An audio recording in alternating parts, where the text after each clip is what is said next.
या फिर प्रेम तब मानो सामने वाला खूब योग्य हो परंतु आप उसकी योग्यताओं को नजरअंदाज कर देते हो, बस उससे प्रेम करते हो। ब्रजवासियों का ठाकुर जी से प्रेम ऐसा ही है।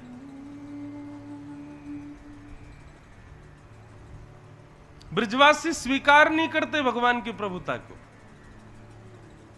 भगवान बोले तो फिर ठीक है, हम अपनी उंगली हटा रहे हैं, भैया काय को हम श्रम करें जब तुम्हारी छड़ी पे ही टिक रहे हैं। तो ब्रजवासी बोले हाँ हाँ हटा ले, ज्यादा नाटक मत करे, यूं कर खड़ो है गो है।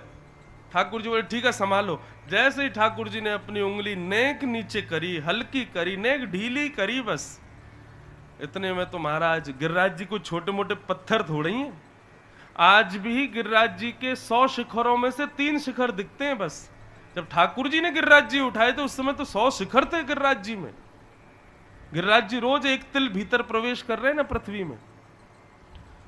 तो जब ठाकुर जी ने गिरिराज जी उठाए थे तब गिरिराज जी 21 किलोमीटर लंबे, 21 किलोमीटर चौड़े और 21 किलोमीटर ऊंचे, इतने बड़े थे गिरिराज जी। कहते हैं कि देवता गिरिराज जी की शिखरों पर आकर के बैठते थे, स्वर्ग के समीप ही थे शिखर, इतनी ऊंचे गिरिराज जी। वो साधारण है, गिरिराज जी में झरने बहते थे, गिरिराज जी में कंदराएं गुफाएं थी। ठाकुर जी अपनी गैया चराने गिरिराज जी पे ही जाते। गिरिराज जी का वर्णन गर्ग संहिता में पढ़ो कभी। जैसे ही ठाकुर जी ने अपनी उंगली ने ढीढ़ी करी, महाराज पूरा गिरिराज पर्वत डामाडोल हो गया। टट टट चट चट चट चट सबकी छड़ियां टूटने लगी एक एक करके, मानो जैसे भूचाल सब दब के मर जाएंगे उसके नीचे। जैसे ही गिरिराज जी नीचे आने लगे सब बोले लाला संभाल संभाल संभाल। ठाकुर जी ने पुनश्च अपनी उंगली लगाई और फिर से गिरिराज जी को ऊपर व्यवस्थित कर दिया।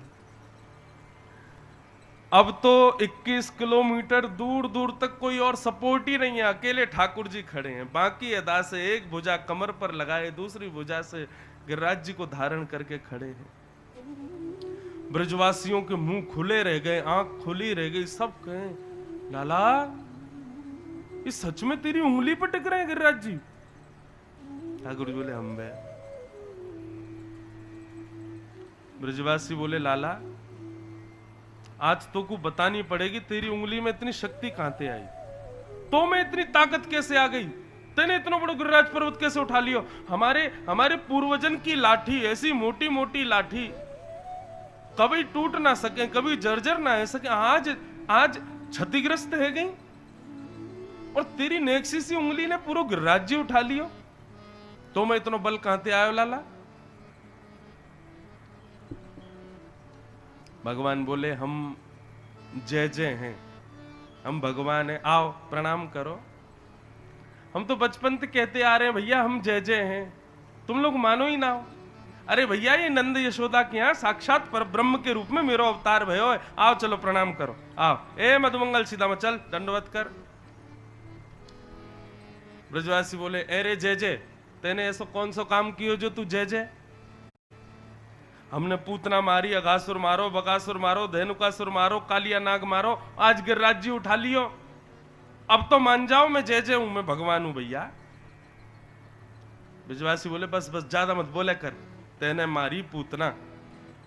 वास्तव में तो लाला तू ना जाने, या ब्रजमंडल को ऐसा प्रताप है कि जो तपस्या किए बिना यहां आवेगो वो यहां आते ही मर जाएगो। ये जितने भी राक्षस आए ना लाला, पूतना, घासुर, बकासुर, धेनुकासुर और ये कालिया नाग, इन सबन की तपस्या नहीं। यही बात तो गोपियां गोपी गीत में कहती हैं, जयति तेधिकम जन्मना ब्रजः श्रयतन्दिरा सस्वदत्रहि। आज गोपी गीत गाएंगे हम पूरा। गोपी गीत में गोपियां क्या कहती हैं? कन्हैया तुम ज्यादा इतराओ मत, ये जो तुम्हारा यश पूरे 10 दिशाओं में फैल रहा है ना, वो इसलिए क्योंकि तुम्हारा जन्म वृंदावन में हुआ है। यदि तुम्हारो जन्म कहीं और भयो होता तो तुम्हारो इतना यश नहीं होता। ये तो ब्रज में जन्म लेने की वजह से आपकी इतनी ख्याति है, सब जगह आपको इतना प्रेम मिलता है। हम लोग कहीं भी चले जाएं पूरी दुनिया में, कोई पूछता है आप कहां से आ रहे हैं, एक बार परिचय दे दें कि वृंदावन से आ रहे हैं।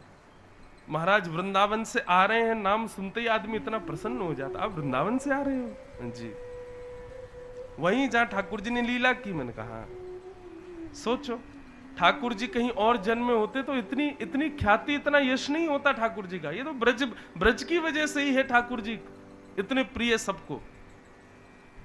लाला तू मत कहवे कि राक्षस तेने मारे, उन राक्षसन की तपस्या ही नहीं कि हमारे ब्रज में टिक सके, हमारे अपने आप मर गए। श्रेय ले जा रो सबरो, और तेने मारी पूतना, वह मरी मराई में 10-10 डंडा हमने मारे। बात बना रहा मारी पूतना।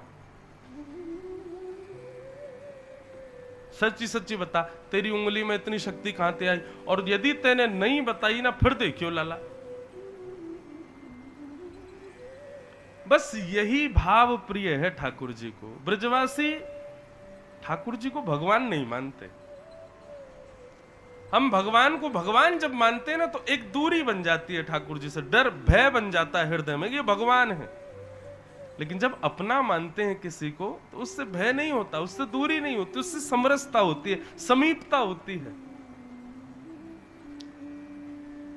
ब्रजवासी बात बात पर यही कहते हैं कि हमारा ही बल है लाला के पास में। ठाकुर जी से बोले कैसे आयो तो मैं बल बता। ठाकुर जी कह रहे हैं कछु माखन को बल बढ़ो, कछु गोपन करी सहाय, श्री राधे जो की कृपा सो, मैंने गिरवर लियो उठाए। ठाकुर जी कह रहे हैं कछु तो मोए माखन को बल मिलो, मैंने माखन बहुत खायो। ब्रजवासी बोले हाँ लाला ये बात तो समझ आ गई। और कछु गोपन करी सहाय, कछु आप गोप ग्वालन ने मेरी सहायता करी, आप सब ब्रजवासी ने मेरी सहायता करी गिरिराज उठावे में। लाला सहायता तो हम पूरी पूरी कर रहे, लेकिन हमारी छड़ी टूट गई, तो फिर हमने क्या सहायता करी? ठाकुर जी बोले देखो गिरिराज बाबा की मुंह पे बड़ी कृपा है। हमारे गिरिराज जी नेक देर को तो हल्के है गए, तो मैंने नेक अधर तो कर लिए, लेकिन ये उठावे में जो मेरी उंगली में शक्ति आई है ना, ये जैसे ही मैंने गिरिराज जी उठाए तो आप सब टकटकी लगा के मेरी उंगली को देखने लगे। तो आप सब ब्रजवासीन की शक्ति नेत्रन से निकल के मेरी उंगली में आ गई और मैंने गिरिराज जी उठा लिए। आप सब ब्रजवासीन की शक्ति ही मेरी उंगली में आ गई है। आप सबन की शक्ति से मैंने गिरिराज जी उठाए हैं। ब्रजवासी बोले तभी तो हम कह रहे हैं हमारी आजकल शक्ति कहां चली गई है, आजकल कमजोरी क्यों आ गई है हम में। भैया दूध खूब पी रहे हैं, छाछ पी रहे हैं, मट्ठा पी रहे हैं, दही खा रहे हैं, घी खा रहे हैं, लेकिन बल बिल्कुल ऐसा है रो निकल गए हो सबरो। अब तो चली हमारो बल कहां जा रहा है, सबरो नंद के लाला के पास जा रहा है। ओ भैया सबरे ब्रजवासियों ने ध्यान से सुनो, बोले कहा जब तक गिरिराज पर्वत धारण करेगो लाला, सबरे अपलक नेत्रन से खूब घी खाओ, खूब मक्खन खाओ और लाला को निहारो। क्यों? हम खावेंगे बल बढ़ेगो हमारे लाला को। ठाकुर जी मन ही मन मुस्कुरा रहे, बोले कि जय हो इन ब्रजवासियों की। अभी भी इनको ये भरोसा नहीं है कि ये लाला की शक्ति है, सब जो सोच रहे हमारी शक्ति तो उठाए। और लगे महाराज ब्रजवासी सब घी खाने, 56 भोग तो बन के आए ही थे, सब 56 भोग खाने लगे। क्यों? बोले हम में बल आवेगो तो हमारे लाला को बल और बढ़ेगो। और श्री राधे जू की कृपा सो, मैंने गिरवर लियो उठाए। श्री राधा रानी की कृपा से मैंने गिरिराज जी धारण कर लिए। राधा रानी ने कहा कृपा करी। बंधुओं, आप श्रीनाथ जी के कभी दर्शन करो। हमारे लाल जी कल पधारे, मैं लाल जी के नेत्र कैसे नीचे रहते हैं हमेशा। श्रीनाथ जी के नेत्र नीचे क्यों रहते हैं? ये गोवर्धन धारण स्वरूप है ठाकुर जी का, एक भुजा ऊपर दूसरी भुजा कमर पे और ऐसे नीचे निहार रहे हैं। क्यों? बोले शिला के ऊपर ठाकुर जी खड़े हैं, भुजा में गिरिराज जी धारण कर रखे हैं सारे ब्रजवासी चारों ओर से घेर करके खड़े हैं और ठाकुर जी के बिल्कुल समीप, बिल्कुल सामने जिस शिला पर ठाकुर जी खड़े हैं उसके ठीक सामने किशोरी जी खड़ी हैं। इसलिए श्रीनाथ जी के नेत्र सदा नीचे रहते हैं। क्यों? 7 दिन तक ठाकुर जी अपलक नेत्रों से किशोरी जी को निहार रहे हैं। सामने श्री जी खड़ी हैं, उनको देखते हुए गिरिराज पर्वत धारण कर रहे हैं। गिरिराज लीला के बड़े रूप हैं। एक संत तो अपनी कथा में सुना रहे थे, बोले भैया इंद्र तो 1-2 घंटे तक ही बारिश करने वाला था, ये 7 दिन 7 रात्रि पर्यंत अनवरत बिना रुके टुके बारिश होती रही। क्यों? क्या इंद्र को चंद घंटों में समझ नहीं आ गया था कि भाई ये गिरिराज जी धारण कर लिए, साधारण बालक नहीं है? इंद्र को तो आ गया था समझ में। तो फिर 7 दिन 7 रात्रि तक क्यों वर्षा हुई? बोले ठाकुर जी ने मन में विचार किया कि भैया वैसे तो लीला में कभी किशोरी जी को आधो मुख दिखाई दे, कभी नेत्र दिखाई दें, कभी कान दिखाई दें, कभी हाथ दिखाई दे। क्यों? सकीन के संग रहे, कभी कहीं जा रही हैं, कभी कहीं जा रही हैं, टिक करके किशोरी जी के दर्शन ही ना हो मैं। लेकिन आज बढ़िया मौका मिलो है, चारों तरफ से सब ब्रजवासी ने घेर रखो है, लाखों ब्रजवासी खड़े हैं, कोई भी हिल डुल भी नहीं पा रहा है और बिल्कुल सामने श्री जी खड़ी हैं, किशोरी जी खड़ी हैं। तो आज ठाकुर जी बोले ये बढ़िया समय है, किशोरी जी सामने खड़ी हैं, खूब इनकी रूप सुधा के रस को पान करेंगे, अनवरत अपलक नेत्रों से श्री जी को दर्शन करेंगे। 1-2 घंटा में वर्षा ने एक धीमी सी भई तो ठाकुर जी ने इशारा कर दिया, बोले हे इंद्र, जब तक हमारा मन नहीं भर जाए तब तक वर्षा करते ही रहे। आज तो श्री जी देखने को मिली हैं, अब तो श्री जी को निहारेंगे, अनवरत देखते रहेंगे। तो बोले फिर कहा 7 दिन ही देखो बस। ठाकुर जी ने 7 दिन में भर गई, इच्छा पूरी है गई ठाकुर जी की? बोले इच्छा पूरी ना भाई, ठाकुर जी तो अनवरत श्री जी को ही देख रहे। इंद्र के भंडार खत्म है गए जल के। इंद्र ने संकेत पहुंचाया, बोले ठाकुर जी मुंह पे जलवल कछु बचो ना, 7 दिन में सबरो भेगो।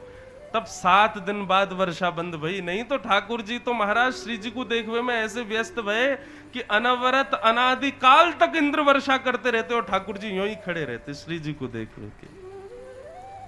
श्री राधा मुख चंद्र चकोर, जय जय देव हरे।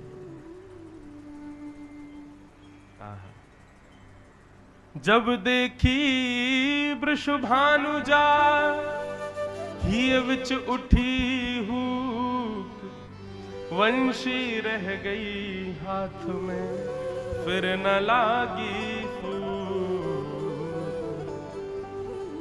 ठाकुर जी खूब उमड़ घुमड़ के वंशी बजावे महाराज, लेकिन जैसे ही किशोरी जी सामने आ जाएं, ठाकुर जी खूब फूंक मारे, बंशी बजे ही ना है। फिर ऐसी सुंदर है हमारी श्यामा जी। इसीलिए बंधुओं वृंदावन में किशोरी जी घूंघट करके बैठी हैं। बिहारी जी चले जाओ, किशोरी जी घूंघट करके बैठी, राधा वल्लभ जी घूंघट करके बैठी, राधा रमन जी में भी घूंघट करके बैठी हैं। क्यों?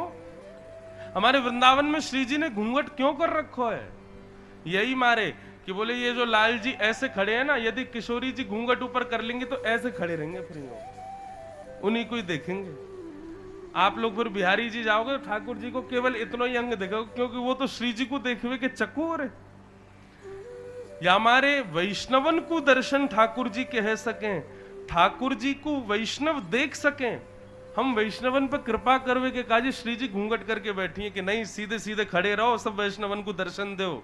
कहीं श्री जी ने यदि घूंघट ऊपर कर लियो तो ठाकुर जी यूं नहीं यूं ही खड़े मिलेंगे हर मंदिर में। इसलिए हमारे वृंदावन में किशोरी जी घूंघट कर रही हैं। एक भाव तो ये। दूसरा भाव, हमारे वृंदावन में श्री जी घूंघट इसलिए कर रही हैं कि भैया सोचो, जगत नियंता जगदाधार त्रिलोकीनाथ त्रिभुवन सुंदर भगवान जगदीश्वर श्री कृष्ण, उनको रूप इतना सुंदर कि लाखों करोड़ों लोग वृंदावन में आकर के ठाकुर जी को अपने नेत्रन में बसामें। वे जिन श्री जी के रूप पर सदा मोहित रहे में, यदि उन श्री जी ने अपनो घूंघट ऊपर कर लियो तो ठाकुर जी को देख करके तो हमारी स्थिति ऐसी है कि वृंदावन छोड़ ना पा रहे। यदि श्री जी को देख लेंगे तो क्या होगा? श्री जी को देख लेंगे तो फिर कोई और को देखने लायक बचेंगे ही नहीं, प्राण ही निकल जाएंगे हमारे। या हमारे प्राणन की रक्षा के काजे श्री जी घूंघट में विराजमान है। किशोरी जी के सौंदर्य को देखवे की सामर्थ्य दो नेत्रन में नहीं है, और इस जीव में तो बिल्कुल नहीं है। इसलिए हमारी श्यामा जो घूंघट करके विराज रही है। अब समझ में आई असली बल क्या है। गोवर्धन धारण करने का असली बल तो श्री जी का दर्शन है। इसलिए हमारे ठाकुर जी श्रीनाथ बुलाते हैं उनको, श्रीनाथ जी। श्री माने राधा, और राधा के नाथ जो हैं वो श्रीनाथ। या दूसरा अर्थ लगाओ तो श्रीनाथ यानी राधा जिनकी नाथ हैं, जिनकी स्वामिनी है, वो श्रीनाथ। बोलो गोवर्धन नाथ की जय, श्रीनाथ प्यारे की जय।